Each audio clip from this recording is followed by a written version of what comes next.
एक घने जंगल में हिरण का एक सुंदर और चंचल बच्चा रहता था। उसका नाम चिंकू था। चिंकू बहुत नटखट और साहसी था। जंगल में घूमते हुए उसे नई नई जगहें खोजने और दोस्तों से मिलने का बहुत शौक था।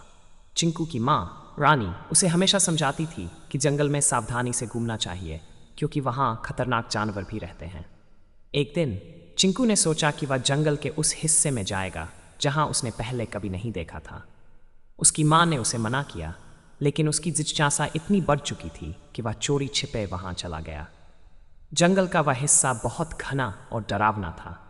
वहाँ अजीब अजीब आवाज़ें आ रही थीं।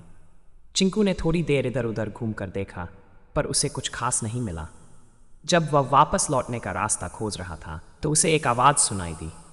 वह चौंक गया और आवाज़ की दिशा में देखने लगा। वहाँ एक बड़ा बाघ खड़ा था जो उसे घूर रहा था।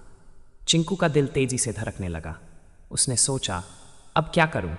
माँ ने ठीक ही कहा था कि यहाँ नहीं आना चाहिए था। बाघ ने चिंकू की ओर बढ़ना शुरू किया। चिंकू ने अपनी सारी ताकत जुटाकर दौड़ना शुरू कर दिया। उसने पेड़ों के बीच से रास्ता बनाने की कोशिश की, लेकिन बाघ उसके पीछे पीछे आ रहा था। अचानक चिंकू का पैर एक जाल में फंस गया और वह गिर पड़ा। बाघ अब बहुत पास था और चिंकू की आंखों में डर था। वह जोर जोर से मदद के लिए पुकारने लगा। उसकी आवाज़ सुनकर पास में ही मौजूद एक बंदर मोंटू उसकी मदद के लिए आया। मोंटू बहुत चालाक और तेज था। उसने तुरंत स्थिति को भांप लिया और जल्दी से पेड़ की शाखाओं पर उछलते हुए बाघ को फटकाने के लिए उसकी ओर पत्थर और लकड़ियां फेंकने लगा। बाघ का ध्यान मोंटू पर गया और उसने चिंकू को छोड़कर मोंटू का पीछा करना शुरू कर दिया।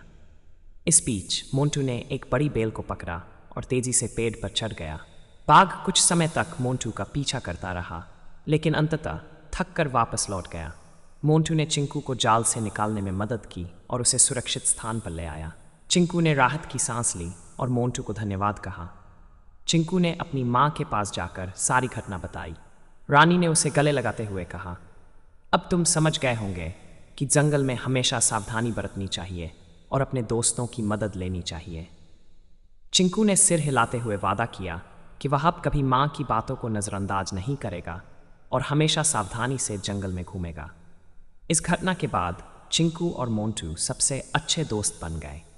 वे हमेशा साथ रहते और एक दूसरे की मदद करते। चिंकू ने साहस और सतर्कता का महत्व समझा और जंगल में सभी जानवरों के साथ मिलजुल कर रहने लगा।